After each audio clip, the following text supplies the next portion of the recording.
High মাদ্রাসার ভোটের মনোনয়ন ঘিরে উত্তেজনা।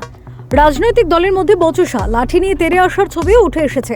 নন্দীগ্রামে হাই মাদ্রাসার ভোটের মনোনয়নে সিপিএমকে বাধা দেওয়ার অভিযোগ। শাসক দল তৃণমূলের বিরুদ্ধে মনোনয়নে বাধা দেওয়ার অভিযোগ উঠেছে। সিপিএম কর্মী সমর্থকদের মারধর করা হয়েছে বলে অভিযোগ জানিয়েছে বাম কর্মী সমর্থকেরা। ঘটনায় বেশ কয়েকজন সিপিএম কর্মী আহত হয়েছে বলে খবর। যদিও এই হামলার ঘটনার কথা অস্বীকার করেছে শাসক দল।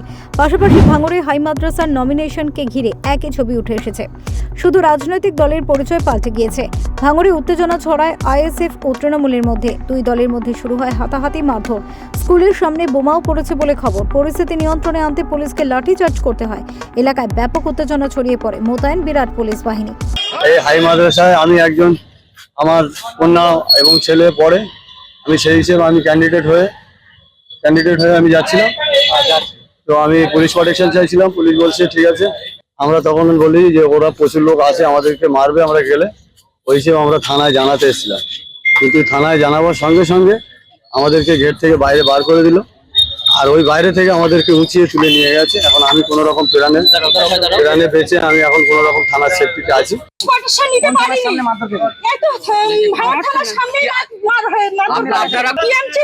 নেতারা ছিল আর ওই আউছান ছিল, আউছানের দল বল সবাই ছিল।